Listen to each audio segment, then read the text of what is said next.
Bonsoir à tous, bienvenue dans cette rubrique consacrée aux performances des Guinéens évoluant dans le championnat un peu partout dans le monde.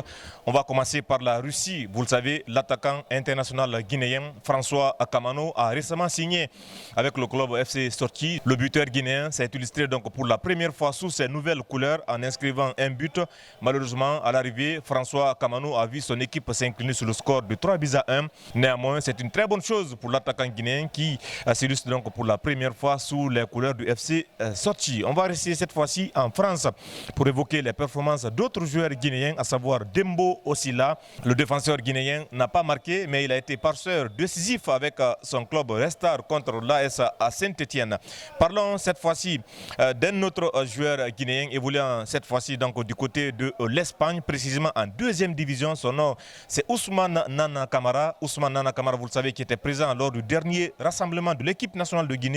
Ousmane Camara qui s'est donc illustré en marquant un but pour son équipe, le CD Castellón, en deuxième division espagnole. À l'arrivée, il a joué 15 minutes, lui qui était remplaçant au départ, et son club donc s'est imposé sur le score de 2-1. On va parler d'un autre Guinéen, cette fois-ci en République de Tchèque. Son nom, c'est Cheikh Souaré.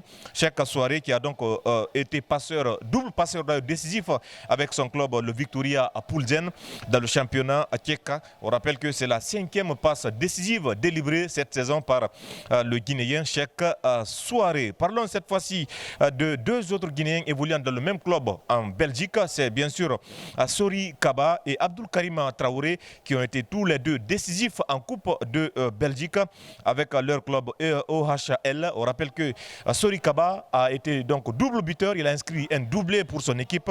Pendant ce temps, Abdul Karim Traoré, qui avait marqué un doublé avec la Guinée contre le Mozambique il y a quelques semaines, il a marqué donc un but avec son club OHL en Coupe de Belgique. On va terminer ce tour d'horizon avec Sekou Yadali Diaby. Sekou Yadali Diaby donc, qui a marqué son 5e but de la saison pour offrir la victoire à son club de Grenoble contre Amiens le week-end dernier en championnat de France. On rappelle que Sekou Yadali Diaby a donc inscrit 5 buts en ce début de saison, lui qui est en feu avec son club Grenoble en France.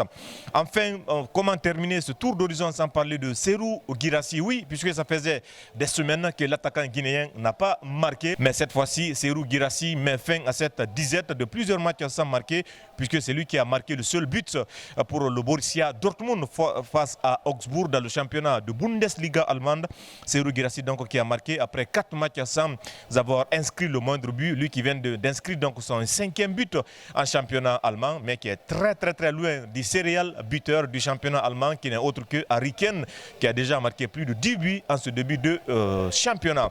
Voilà ce qu'il fallait retenir au compte de cette rubrique consacrée aux performances des joueurs guinéens évoluant un peu partout dans le monde. On se retrouvera très prochainement dans d'autres actualités sportives guinéennes.